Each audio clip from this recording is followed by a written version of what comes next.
I think we can kick things off. Hi, everybody. Thank you so much for joining us today. We are so excited to have you all here for our webinar, The Packaging Problem, Eliminating Single-Use Plastics in Canada's Grocery Stores.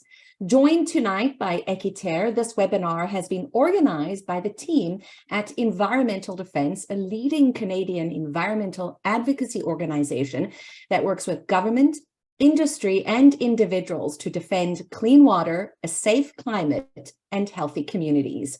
I'm very excited to be moderating this evening. It's a topic very close to my heart.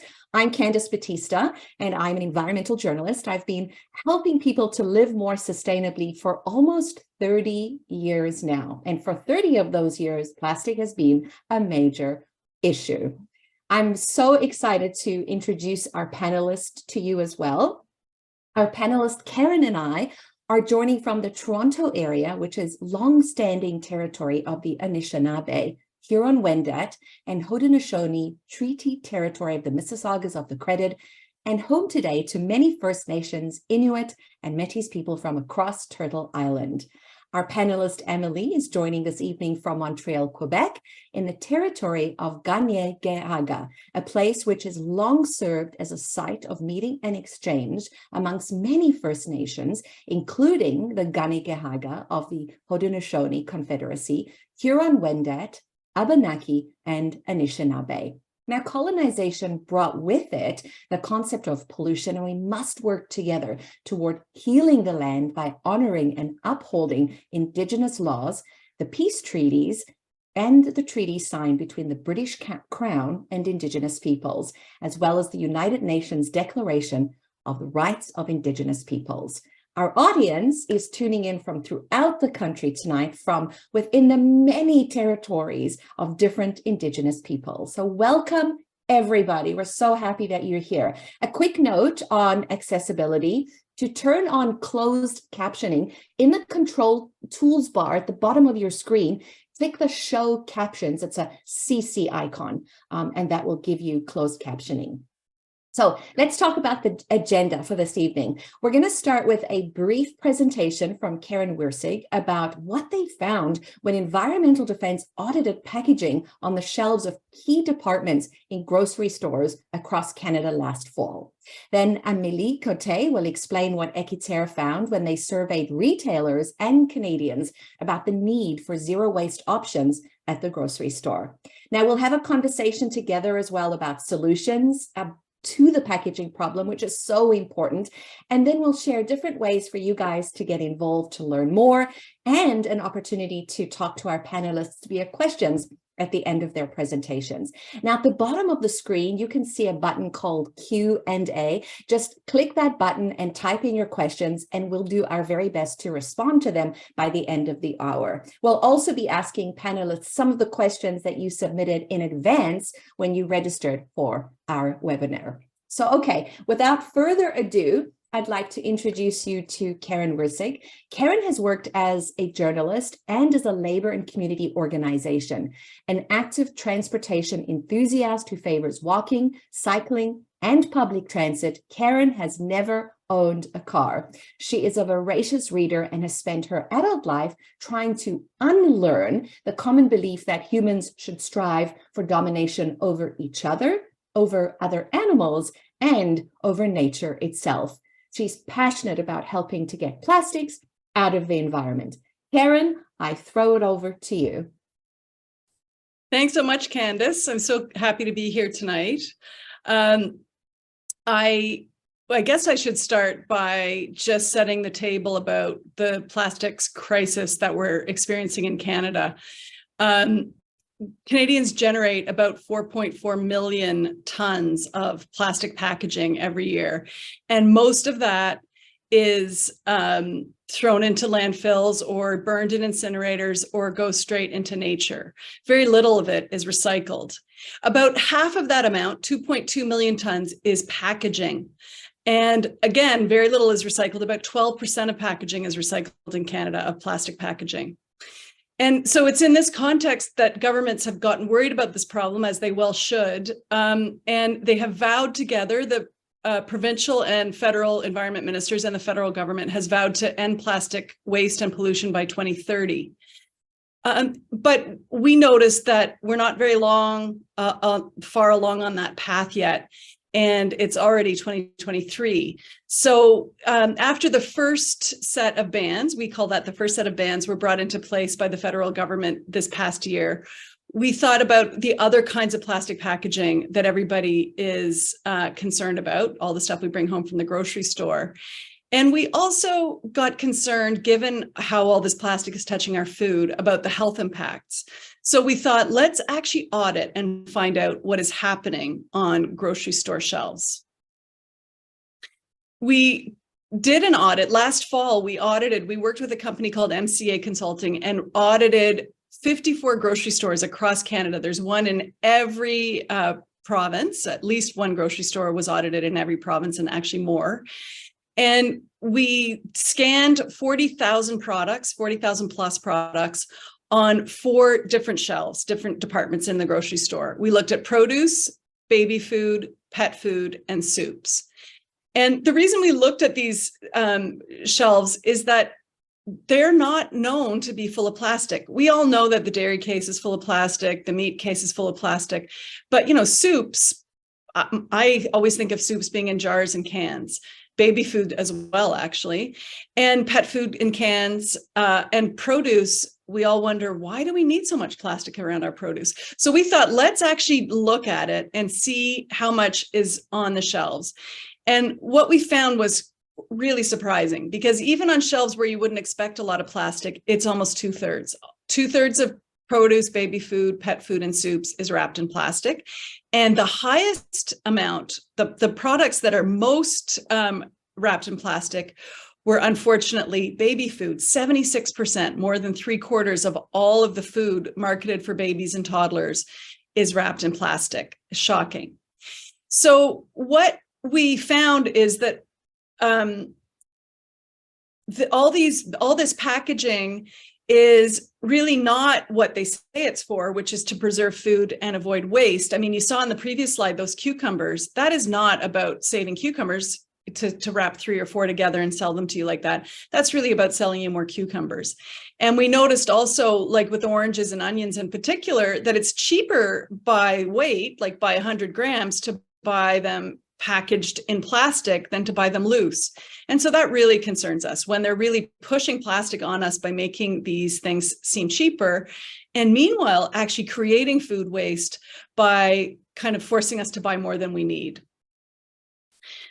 In terms of the human health and environmental impacts, we looked into what this plastic is. And just to show you, I mean, this is an example. I hope you can see it. This is an example of a pouch that contains baby food. So it's a plasticky pouch. It probably has some other materials in it.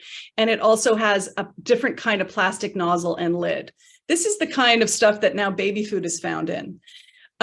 There's also food on all the shelves in Tetra Paks, which are also a plastic laminate that contain other materials, basically impossible to recycle, very expensive if you were trying to pull all the different parts apart.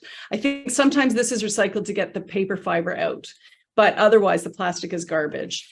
And then these kind of pouches that we found, this particular pouch is for croutons, but it could be for anything. Like you find almost anything in these: olives, all kinds of snacks, frozen fruits and vegetables.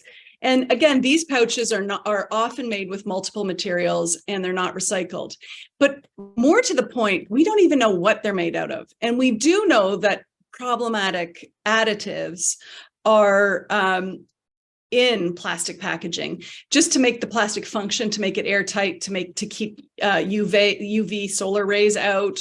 There are lots, or just to make it easier to make the packaging. There's all kinds of chemical additives or chemical compositions in the plastic, in addition to the plastic polymers. And nobody really looks very carefully, certainly none of the regulators look very carefully at what that means to have all these plastics and chemicals touching our food. And you might think that our food is protected, say by Health Canada, but in fact, a recent assessment of plastic packaging of one of the key set of plastic additives, which is an endocrine disruptor called a phthalate, and it's a whole class of phthalates, showed that, the government wasn't worried about it. Oh, humans aren't exposed to it in that great numbers. But they did find that almost all children are exposed to phthalates, and phthalates affects brain development. It affects male sexual development and male sexual health. So phthalates are a real problem. And what we're concerned about is that the research that the government based its assessment that phthalates aren't that, exposed to humans is at least 10 years old and often more. And that does not reflect the fact that so much of our food packaging has become plastic over the last decade. So we're really concerned about the health risks as well. And we're really concerned that the government has not really taken action to protect us from plastic packaging that is directly touching our food, and especially the food that is marketed to babies and toddlers. And I see somebody in the chat is asking to lift these again. So we have this kind of a pouch with often a hard plastic nozzle top, which children are supposed to eat directly from. As soon as you open this pouch and start drinking or eating from this pouch, you're probably ingesting microplastics, as well as, any potential contaminants that are getting from the packaging into the food itself. By the way, the federal government did say that Canadians' exposure at all ages to phthalates and a certain type of phthalates are probably through fruit and vegetable packaging, as it turns out. So they have recognized there is exposure. It's just nothing is being done to protect us from it. We can go to the next slide, please. So what we figured out after we actually sent our findings to the big major grocery companies, including Walmart, Sobeys, and the company that owns Sobeys, which is Empire, Loblaw, and Metro. We sent our results and wanted to get their feedback and to find out what they're doing to get rid of all this plastic packaging. We only ended up hearing from Metro and Loblaw, and frankly, they're not doing a lot yet. But what we told them is we expect fruits and vegetables to be unwrapped as soon as possible. We asked that they unwrap at least 90% of fruits and vegetables as soon as possible, because as we all know, vegetables come in their own natural shell and peel, and we don't need extra packaging on most fruits and vegetables. We also want grocers to voluntarily shift away from plastic wrapped baby food. Food marketed to babies and toddlers should not be wrapped in plastic. And we want them to do that as soon as possible. But more to the point, we know we need government action. And what we've asked the government to do is really look carefully at all these additives and ensure that ensure that packaging does not contain additives that can harm our health, but also require grocers to shift to reusables, shift away from plastic, first of all. And if it needs to be single use, hopefully it's some other kind of material, but also more to the point, shift to reusables. And the government should not only require a shift towards reusables, but also help support that shift to make sure it's widely accessible and convenient to everyone. That's all I got. So maybe we can, I'm happy to take questions after. Thank you so much, Karen. Wow, those are some very sobering facts and lots to talk about. And we're going to get to your questions a little bit later. Remember, there's a Q&A button in the bottom of your screen. Put your questions in there. Okay, next I'd like to introduce you to Amélie. Amélie Coté is the co-founder of the Insica Zero Waste Cooperative and now specialist and spokesperson for issues related to waste management and consumption at Équiterre. Amélie has over 10 years of experience in the field, having worked in the associative, governmental, and citizen participation sectors. She works to advance public policies related to source reduction, beverage container deposit refund systems, and access to repair. Amélie coordinated and co-authored the Pan-Canadian study, Solutions to Reduce the Amount of Packaging Used by Canadian Retailers. And we're so excited to hear what you have to say, Amélie. Take it away. Thank you so much, Candice. Hi, everyone. I'm really happy to be here with the Environmental Defense team to present you some highlights of the reports and, most importantly, to have a conversation about the solutions we want to take place in the next years in Canada to make sure that we get rid of single-use plastics and single-use packaging at large.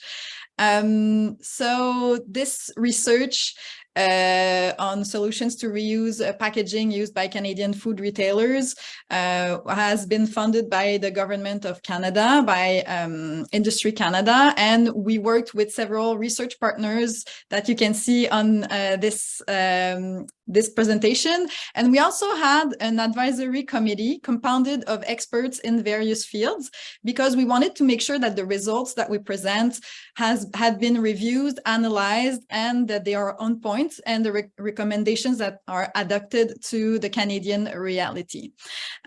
So at first, I want to present you the three types of packaging that are linked to food production and distribution. So there is more packaging than meets the eye. Often we are in contact with what we call the primary packaging. So this is the sales, it's the packaging that is in direct contact with food.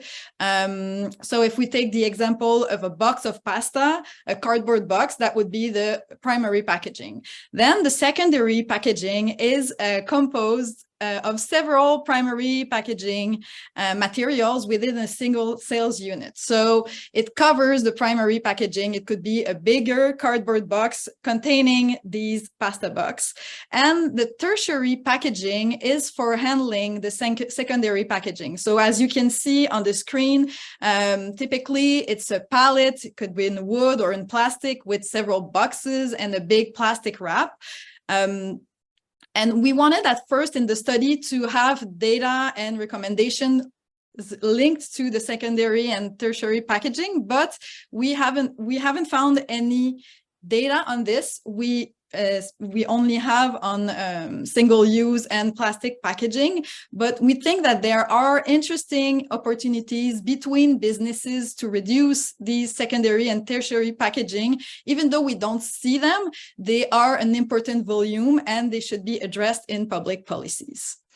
In the context of a grocery store, what is a zero waste offer? Karen presented what we see in our everyday life when we go to the grocery store, so many plastic packaging, but we asked ourselves what could be this offer in a grocery store. So first of all, we have bulk products. Some products, they don't even need a packaging. So fruits and vegetables, they are most of them can be sold without any other packaging. We can also think about reusable personal containers that can be brought to the grocery store or to different shops to buy. For instance, with just a jar like this, it could work, or other containers. And we can have also standard reusable containers. So can, bottle, jars provided in exchange for a set of price, which is reimbursed when the product is returned either to the merchant who supplied the product or another merchant. So that would be what we define as a zero waste products in the grocery store. Now, if we talk about the consumer's profile, the vast majority of the population does their grocery shopping in large grocery stores. So that is where the change will have the most impact. So we learned that from our survey, 78% of Canadians do so. And almost 41% already shops in bulk, mainly for fruits and vegetables, dry foods, and fresh products. And even more than that, because we asked if they were ready to adopt new zero waste habits. As an example, 56% of the respondents, they said that they were willing to use their own reusable containers at the grocery store, and 5% already does it. So there is an interest in zero waste, and the motivations to buy zero waste are first to reduce the environmental impact linked to packaging, but also saving money. And as Karen mentioned, sometimes we have, I don't know, like 6 bell peppers in a big packaging, and it seems cheaper than buying only 1 or 2, which is what you need. But if you lose 4 out of 6, then it's really more expensive to buy them. So buying the right amount of food, also to reduce food waste, is one of the motivations to buy zero waste. And the easiest perceived product to buy are at first dry food. So for example, pasta, beans, nuts, and second, fruits and vegetables, and third, juices and drinks. And we have zero waste drinks. For milk, some of the milk producers do have zero waste packaging, reusable containers. And in Ontario and Quebec, we also have standard beer bottles that are reusable. So these are products that we can find in supermarkets that are zero waste. So for the next slide, we asked to the producers, the retailers and the industry, what are, in their opinion, the barriers and levers to develop a zero waste products. And the first barrier that was mentioned is the consumer's perception. So the perception that consumers are not ready or interested having a zero waste product is a big, has been mentioned several times. And it's interesting to put it into relation with the results that we had in the survey. So the population seems ready, but if there is no option at the grocery store, then they won't change their habits. That's normal because that's where they go. There is also a limited interest and capacity for change, mainly because it implies big internal management and logistics changes. All the food supply chain needs to change if we want really to switch to zero waste. And there is also the regulatory complexity. So sometimes from one city to another, from one province to another, there are different legislations that makes it more complex to develop solutions. On the levers side, we have financial and technical support, economic benefits of a zero waste offer, local procurement. So if you buy food from that is produced closer, then you need less secondary and tertiary packaging, maybe less packaging on every point. So it's interesting on that way, having a government intervention and involve all the stakeholders in the supply chain. So next, what we learn is that Canadians, they are ready, they are interested to change their habits, but if there is no option, then it's not possible to do so. So we need to accelerate the transition to a zero waste offer. And I'm happy to talk about this with Karen during the next, the rest of the time. Thank you so much, Amélie. So much wonderful information. So we're going to start we're going to have a quick discussion, and then we're going to start taking some of your questions. So thank you both. Those were so many wonderful insights. So both of you kind of mentioned, with these huge food suppliers and grocery store chains, like obviously we need some kind of plan or rules in place to reduce the amount of plastic packaging that we're seeing on shelves. You both mentioned governments. Can we actually see big retailers make these changes without government action? Does the government need to step in? Karen, I'll start with you. We believe it's the only way it's going to happen across the board. Maybe one retailer will actually look at Équiterre's results and say, oh, people want this, we'll try it. But I think the barriers to doing it, which is it requires a whole management change, as Amélie rightly pointed out, it requires a whole different kind of supply chain to the grocery stores, means that they won't do it willingly. And certainly they won't do it across the board willingly. So we think there does need to be a change in regulation, that there needs to be requirements to go to get rid of plastic packaging. As we've already seen, I think somebody asked in the chat that we already have, that the federal government has listed plastic as a toxic substance under the Canadian Environmental Protection Act. They have done that, and that allowed the government then to start banning problematic single-use products like bags, checkout bags at the grocery store, straws, and certain types of takeout containers, et cetera. But those bans have not touched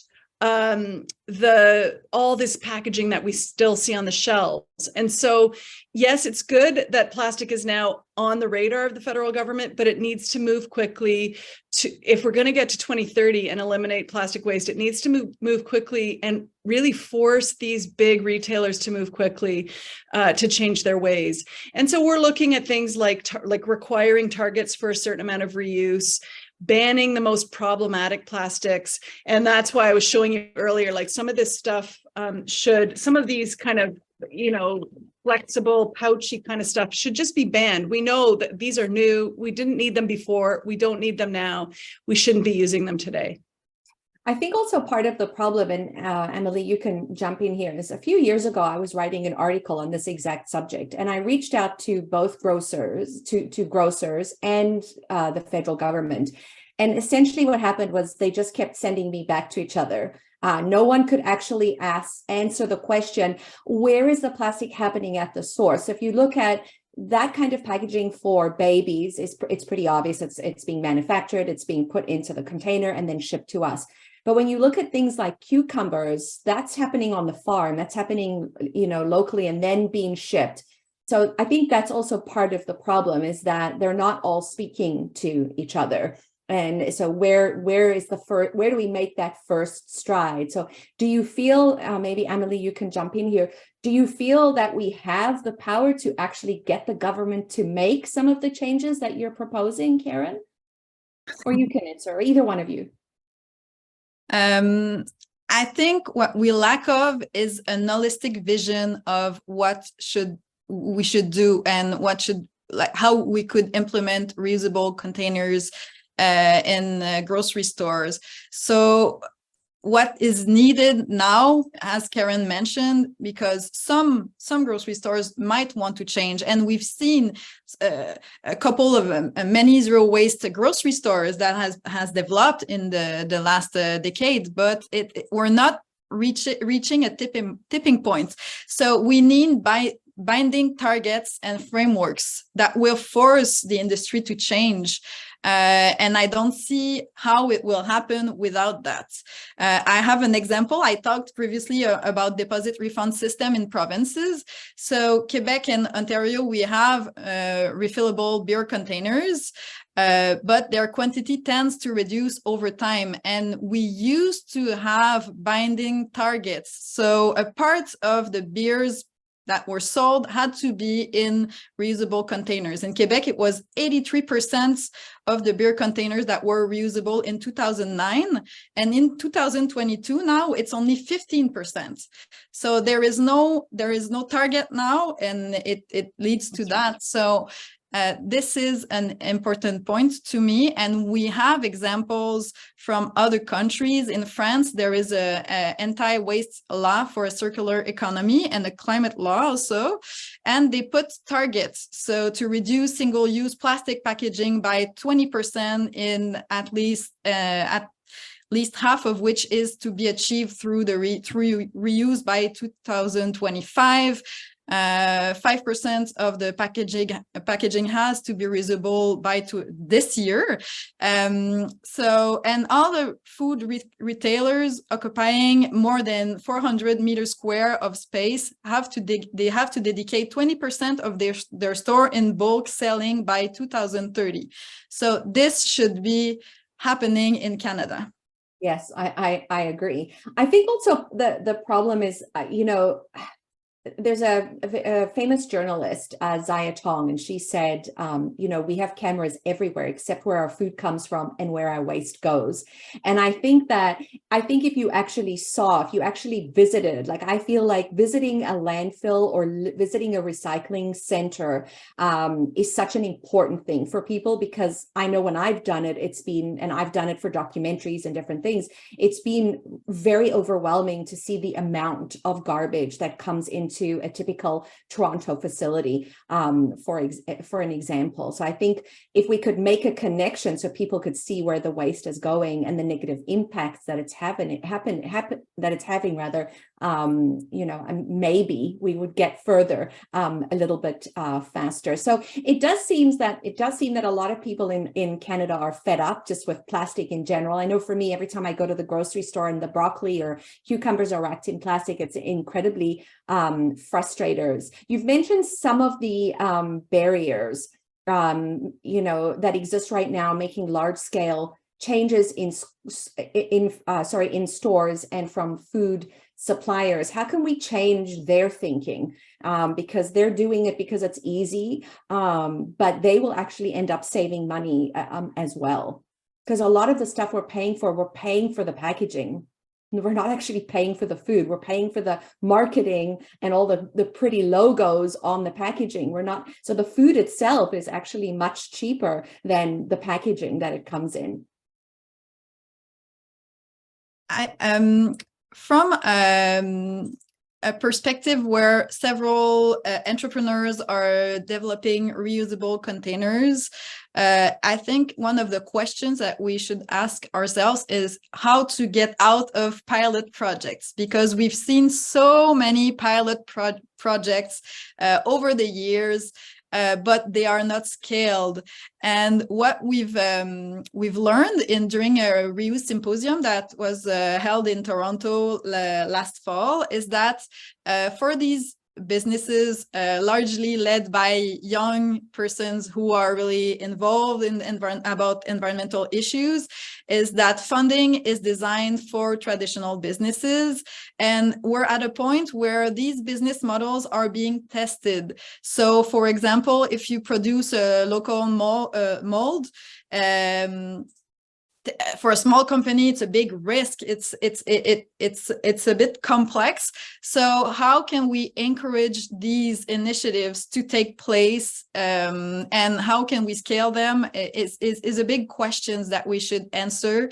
But one part of the answer is, I think, on one hand, these binding targets, and on the other hand, adapting the funding to these solutions. But a part of the supply chain also needs to change about the tertiary and secondary packaging, and this is something that the industry needs to take in charge, I think. Yeah, I agree. Karen, would you like to add anything to that? Well, when we spoke to grocers, I won't name the person, the grocer we had this exchange with, but two things I thought were interesting. One, they are very open to go to reusable baby food containers, but they're like, but we'll need a supplier for that. Can you put us onto a supplier? I'm like, listen, I'm not in the baby food business. Like, I could maybe find a supplier for you, but you might not like it. Like, I think this is up to you guys. Take it from here. These grocers control such a massive amount of the market. They also basically control the supply chain. I mean, I have been on a farm. You mentioned farms earlier. I have been on a farm where Loblaw actually requires certain packaging. They forced the farm to package. It was like a big assembly line on a farm for tomatoes that requires them to package in a certain way. So they have to set up their whole supply chain to package these tomatoes in these clamshells, or the peppers in the little bags. And so they had whole, assembly lines to do this. And that was being driven by Loblaws. If you want to sell to us, here's how you're going to package. So we know that the big grocers do have a lot of control over how these things are packaged. They also control a big part of the market. As Amélie pointed out, we all shop at these very few stores. So they have more power than they like to pretend. But I think the other thing that one grocer acknowledged to me is that this will change, getting rid of, just even primary packaging, like all those nets, the nets with the orange. What are those plastic nets for? The netting. We don't need that, but it's helpful to them, right? It's Sure. helpful to them to move the stuff. That's how they've gotten used to supplying their, getting things out of the bins that they get and putting them on the shelves. It means we don't pick through everything, right? I mean, this is how it works, right? So they're going to have to transform the way that whole system, how they get the food, how they put it on the shelf, and how we get it. But you know what? These are very big, very rich companies. They need to do more than they're doing today to get rid of plastic. This cannot be some kind of, oh, look, we're unwrapping 10% of our cucumbers. Aren't we great? No, we need transformative change. And that's why, as we say, and I think Amélie has said the same thing, the government's going to need to get in there and really force the change, right? Yeah, they really are. Yeah, I remember when I was trying to get to the bottom of so much plastic, specifically on organic food, which is kind of a weird thing when you think about, as someone who wants to eat organic food, I don't really want plastic anywhere near my food because of the phthalates and the different toxins that you talked about. And it was interesting. They were like, oh, because if a non-organic cucumber touches an organic cucumber, there was like a whole thing about it. And I was like, well, can't you just put them in separate boxes? Can't you just put all the organic cucumbers in one box and all the other cucumbers in another box? I think part of the, so it's a conundrum. And I think part of the problem is also marketing. I think we're very duped into thinking that these products are more convenient, and I always call it convenient because it really is not. It's not really convenient for anybody. For us, from a health standpoint. So the individual, it seems like the onus always falls on the individual. All of us, all of the people, you guys trying to live more low waste. So what are some of the more innovative solutions, or initiatives happening right now that you guys are seeing that are exciting and possibly things that we can look forward to? Go ahead, Amélie. Personally, I'm aware that there is an interest in solutions involving technologies, especially for the return and follow the data. But I have to say that there is a special place in my heart for low-tech solutions. And one of them, there is one example in Quebec that I'd like to present is, we call it La Tasse. Can you see it here? So it's a coffee cup.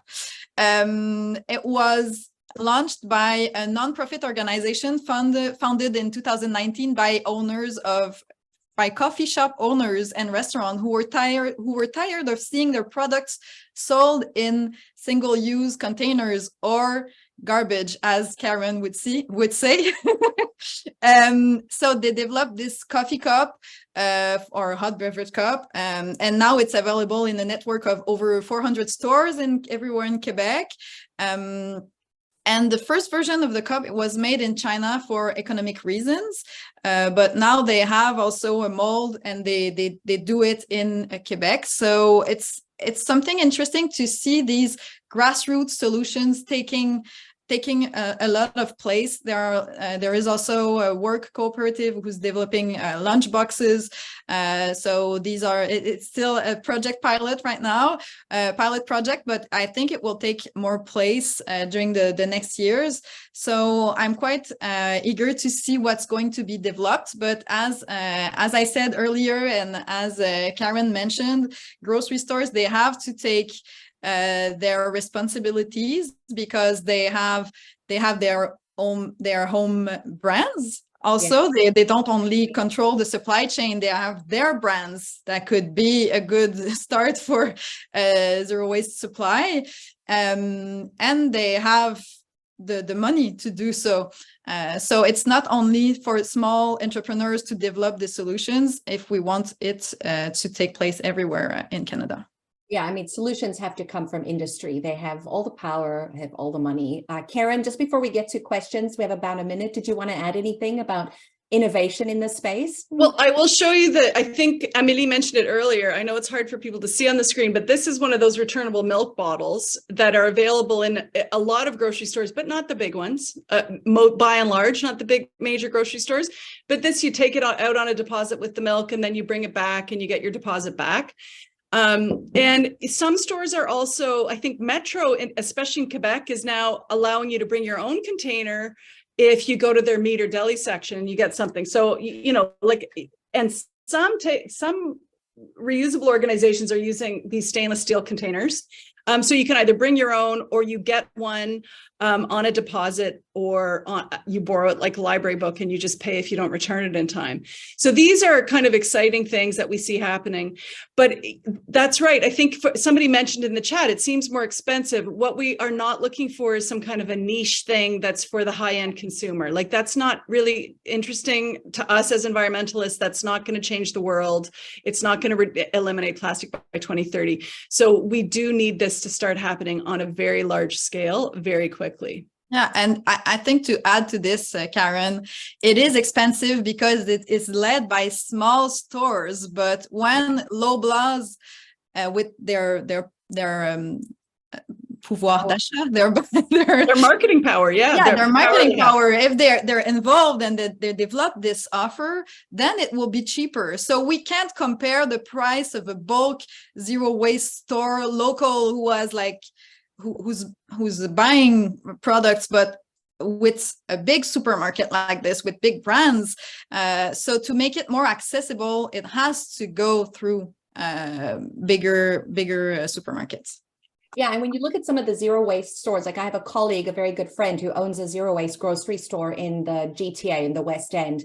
And her and I have talked about this many times, just about how difficult it is even for her to bring produce in without plastic. And she's doing it. She's a small, tiny grocer that is doing it. So if she can do it, those big stores can do it as well. And then just what you were saying, Karen, with the reusables and taking them to your, like they're allowing reusables at certain place.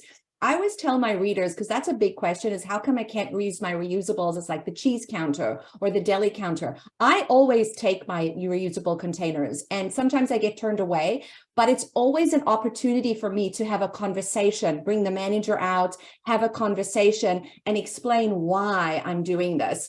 So even if they turn me away, at least, you know, I shop there and I can say, well, I'm not going to shop here anymore. And I think if more people start doing that and more people start asking for better solutions, it opens up the conversation, which I think is so important, because a lot of people just literally don't know about the problems associated with plastic. Okay, so we're going to start taking all of your questions now. Remember, at the bottom of your screen is that little box. Put your questions in there, and we are going to get to them right now. We're also recording this event today and posting it on YouTube and Facebook at Environmental Defense. If you leave early or you want to check us out a little bit later, share it with a friend. We'll be sending out the link a little bit later. So there's quite a few folks asking about compostables and bioplastics or compostable packaging options. Are those preferred to plastic? So I'm going to say no, because there's no infrastructure in place to actually do anything with those products. So you spend more money by buying a coffee in a biodegradable cup,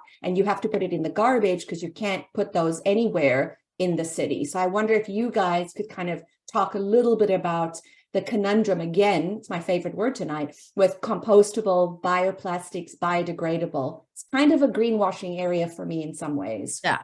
Bioplastic and biodegradable, like everything could be biodegradable. If everything degrades. Yeah. It just matters how long and under what conditions. Yeah, so it means nothing, but compostable, as you said, it's often more expensive, and it depends where it's sent after.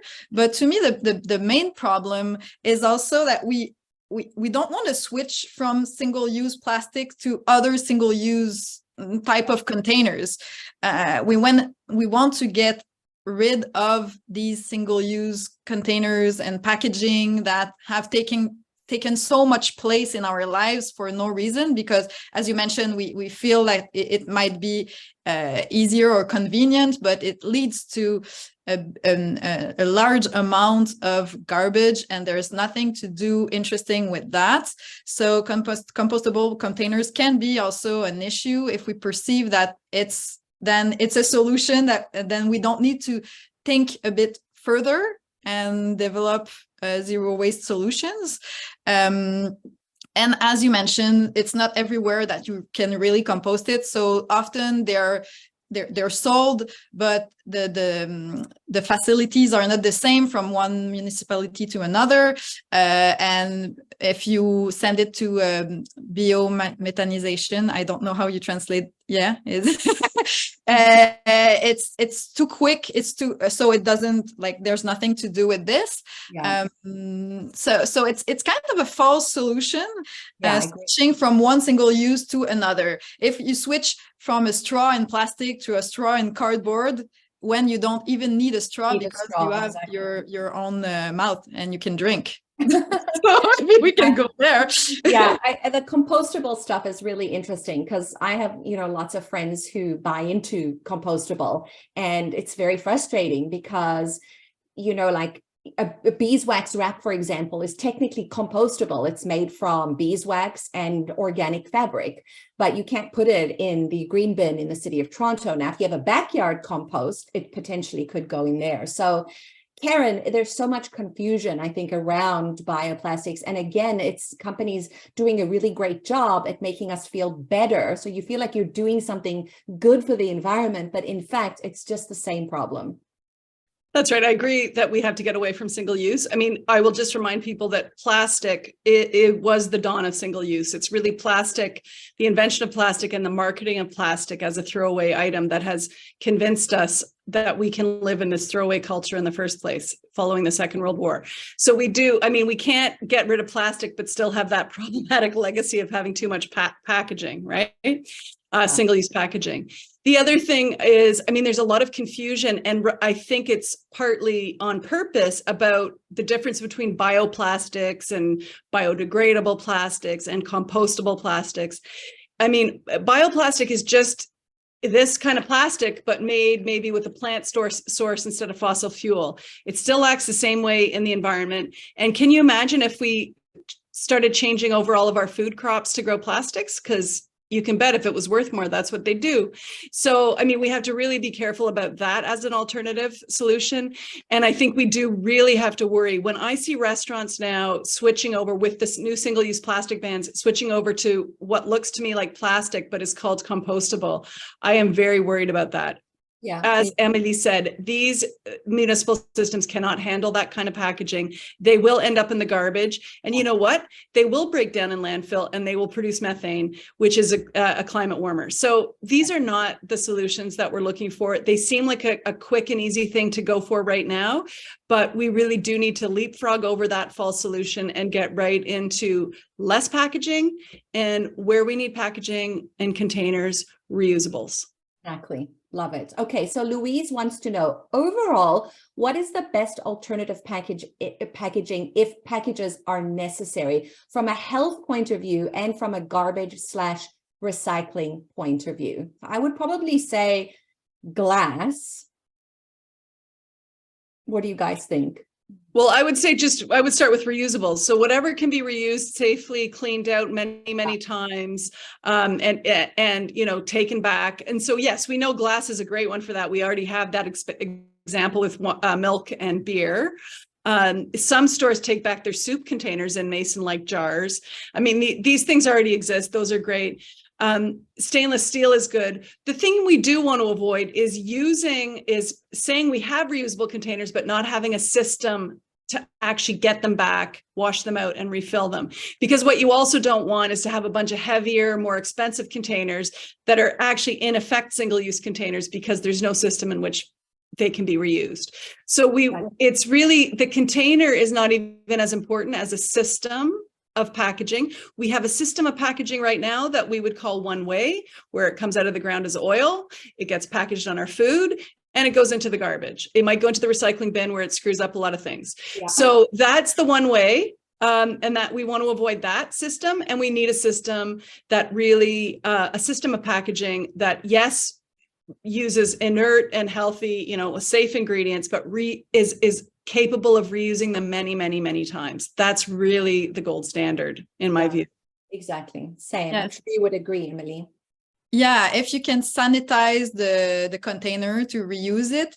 I'm going back to this example of La Tasse I mentioned. They studied different type of materials, but they chose the plastic, but they tested it before. So you want to make sure that there is no health risk with any containers that you use.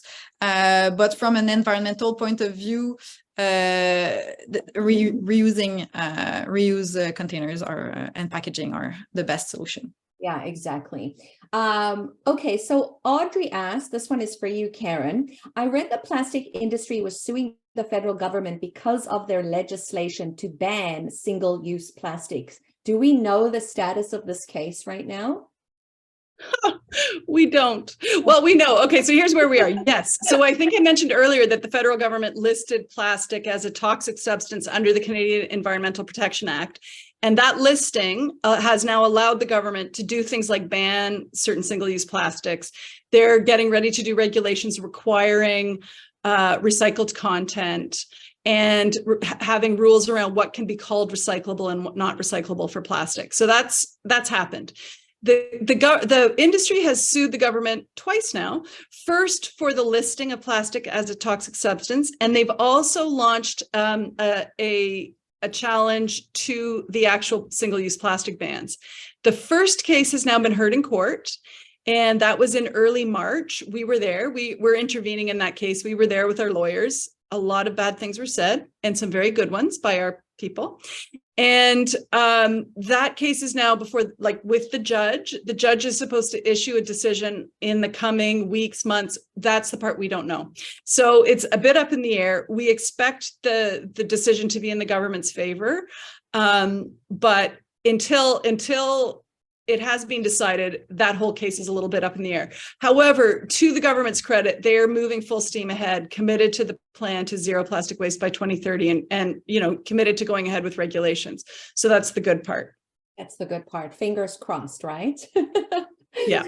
So just, what about, so a couple of things I want to talk to you guys about. First of all, recycling. There is so much confusion around recycling. Like, I did a segment this morning on Your Morning about things about recycling. What is it that makes it so confusing for people to get it right? I mean, if you live, for example, where I live in the city of Toronto, we have the Waste Wizard. It's not a perfect app. Like, sometimes I'm not even sure where it goes and the app can't tell me, but 95, I would say even 90% of the time, it's accurate. So where is the disconnect between people learning about how to recycle at their own areas? How can we get people more informed about these issues? So I think the diversification and complexification of packaging, especially plastic packaging, leads to these confusion. I'd like to make a distinction between recycling and collection, because as citizens, we have power on the collection rates, but we don't have so much data on the recycling rates. So in Quebec, I just read these data this morning. So we amongst the hundreds of thousands of tons of recyclable materials that are collected, 25% are rejected and 24% are rejected, and the 76%, what we know is where that they are sold to conditioners or to companies that will sell these materials. So we don't really have the info on what's the real recycling rates. So there is an issue of, I guess it's the same in other provinces, of trust in the recycling system, because what we hear that it's exported, we don't really know what happens with plastics, though. So that's a big issue. I'm sure some companies do it the best they can, and it's a business and there's a value to recyclable materials. But at first, this confusion, I still sometimes I don't know where to put, I don't know what to do with some containers. So or packaging. So I do understand that everyone is confused about this. And it changes from one city to another too, depending on the provinces. I think in BC it's more standard because it's led by the industry. So that's a part of the answer I would give. Maybe Karen, do you want to? Yeah. Well, Karen. yeah. Sorry, I would fully agree with what Amélie has said there. We have to distinguish between collection and actual real life recycling, which is done behind closed doors. And it is very hard to know exactly what's happening with this stuff. Listen, the blue box, I have colleagues in the US who are, like chemical engineers telling me, you guys with your blue box have really screwed up the world in making us think that all this packaging is recyclable.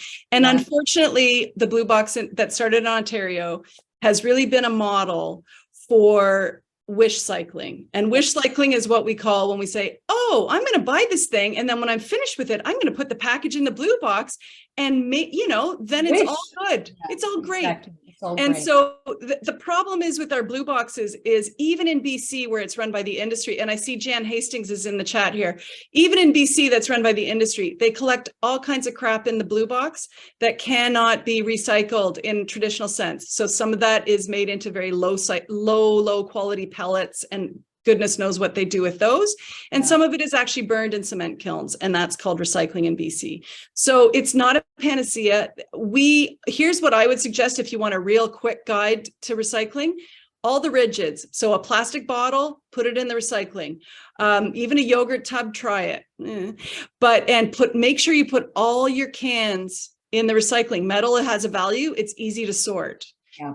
Glass is a problem in the blue box because it doesn't often get sorted properly and it's heavily contaminated. I would still put glass in the blue box and not in the garbage. It's heavy. If they can get it out and turn it into some glass, we should be doing that.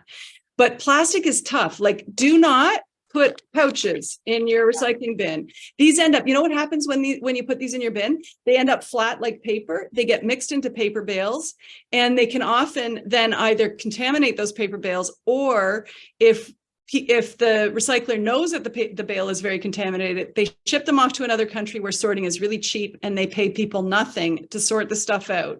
Then what happens to it? In another country, it gets burned or buried. Yeah. So really, we just have to accept that quite a bit of the plastic packaging we buy is garbage. And that's why we're trying to get away from it. To be honest, that's why we're trying to get away from it. A couple of really great comments in the panel here. A few people saying, Barbara saying, recycling is not available in a lot of apartment buildings, and this is true. I lived in an apartment building for years in Toronto. They didn't have a green bin, a blue bin, anything. Everything went in the same bin. It was very stressful, and I tried to work with the building, and we tried to come up with different solutions, and it was so big, it just didn't. So that is a major issue. We definitely need more legislation and more rules in place. Other thing, what else? There were a couple other agreed. So ASL Interprete Monique says recycling is the last option. 100%. I think a lot of people think that recycling is like this be all and end all, that things are turned into these beautiful products, and in fact most plastic is downcycled. It's made into other cheap plastic crap that's going to end up, unfortunately, in landfill. And just one more question that I think I'd like to take this just before we get to closing remarks. Building on the conversation around reusables, what are your thoughts on reusables made from plastic? Are there any safe plastics, or in your opinion, both of you, should we just, I think, be moving away from them altogether? Amélie, why don't you go? I can start. I think the big issue that we're addressing and talking about today is the throwaway culture, and thinking of a material like plastics that can last for decades or 100 years and that is used for a couple minutes is to me the main issue. Where I took the example of a container that is in plastic and that is reusable, and if it is tested and it is safe, you need to test it to make sure. But some type of plastics are safer than others, so you just need to make sure that what it contains is okay. If you have hot beverage or hot food, it has to be taken into account. But the throwaway culture and the presence everywhere of plastics and single use is what needs to be addressed in priority. Amazing. I'm sure Karen will agree. Well, we've come to the end of the presentation. We're going to wrap up, but folks, if you'd like to stay on a little bit longer, we can probably take a few more questions. Karen, myself, and Amelie will stick around. But first, I wanted to say thank you to our panelists and to everyone joining us today for your thoughtful questions. I also want to say a huge thank you to Environmental Defence and all of their supporters, as well as Équiterre's supporters and others for tuning in to end the plastic pollution crisis. And now please keep in touch with us. You can follow us on Twitter or on Facebook and Instagram at Enviro Defense. And of course, you can always reach out to us via email. As I mentioned earlier, we're also recording this webinar on our YouTube channel, and the link will be shared to those who emailed when they registered, and an email will be sent out. So have a great evening, anyone. For those of you who'd like to stay, I'll continue to ask some questions. We'll probably be on until about 8:15. But again, thank you all so much for joining us this evening. Okay, let's see what some of these. So I think let's end it on, you know, what can we do as individuals? Like, should we be writing to the government? Should we be writing to our MPs? What are some tips that you both can give for kind of our next action steps? Karen, I'll start with you. Well, we did design a letter. I think it was the link was shared in the chat, but maybe Anna will share it again in the chat just so that everybody has it. We did do a letter. She's just done it, the take action. We decided normally we actually target government because we really do think that it's government that needs to change. But we also know that our supporters certainly were expressing so much frustration with the grocery stores that we designed a letter that you can send directly to the heads of the 4 major grocery stores. So I think telling the grocery stores where you shop that you're upset is a good idea. And since we have a pretty plugged in crowd here, I mean, actually somebody had mentioned Costco, I think that was one of the questions. How do we get Costco to change? Talk to the manager at Costco. If you're active and interested on this issue, really, this is a time to ask to speak to the manager and really say you are seeking change. You're telling the government you want change, but you also are telling the stores you shop at you want change. I think it's good just to make sure they hear it. Candace, I liked your idea. You bring the reusable container. If they don't take it, at least that sparks a conversation. We don't expect everyone to do it. What we really expect and what we're going to need is a system that's convenient for everyone and is as convenient as the whole garbage system is today, right? Yeah. That's really what we need to shift to. Yeah. But if those of us who are really plugged in and active want to have those conversations today, it's a great idea. The other thing is, I mean, I think you do have to make sure that your local politicians, both your city councilor knows that they need to be working for zero plastic waste at the local level and do whatever they can do, including bylaws that require reusables for dine-in, right? Like enough with this throwaway stuff when you're eating in the restaurant. And provincial governments, like if you're in Ontario, they do have to expand the deposit return system so that we can bring, right now we can only bring beer and wine and spirits bottles back for a deposit return. We need all beverage containers to be brought back, and we need to start refilling more beer, but also more other beverages. And at the federal level, keep encouraging the federal government to go further. So your MP, you should talk about what what these bans have done, the fact that you support them, the fact that you want more. And we would argue you should also tell the federal government it needs to do more to spark reuse and to help make sure it's widely accessible and affordable for everyone. Yeah, and that's another big issue just in sustainable living is accessibility. A lot of people in specific communities just don't have access, and that's part of another whole conversation and tied to environmental racism in a number of different ways. When you talk about pollution and where a lot of this plastic is created, it's usually in marginalized communities. There's lots of toxins, and it's definitely a big problem. One of the questions on the sheet was, how do you freeze meat in plastic without plastic? I'm going to do a shameless plug here on my website, theecohub.com. Go to that and type in meat without plastic. And I have an entire 2,000-word essay on how to freeze your meat without using plastic. So go there and take a look, because it's I can't go over the whole thing right now. It's too complicated. Here's a great question. How can we eliminate the use of styrofoam in Canada and black containers which aren't recyclable? Now, you touched on takeout, which takeout is typically in black containers. What I do is I have been caught with a black container, don't tell anybody, in my house. What I do is I do reuse those for storage because they're very sturdy. They've got a clear top and you can pack them on top of each other. So they're really great for things like in the garage, for things like nails and nuts and bolts, storing crayons and those kinds of things. They're also great for traveling. Like if you have to pack a small first aid kit, you can put it in there. So we can find ways to reuse some of these plastics that can't be recycled, just not with food. I would keep food away from them. Emily, what are some of your solutions and when it comes specifically to styrofoam? I think a ban should be an important solution. Yeah. We should not be able to sell containers or packaging that can't be recycled, because it's a bit of the Far West here. As we were talking about, sometimes we don't know if it's recyclable or not, but with styrofoam, we do know it's complex and it's not interesting from an economic perspective too, because it's too light. So there's not a lot of material in it. So imagine transporting like a big van full of styrofoam makes no sense. Yeah. So it will never be really interesting, in my opinion.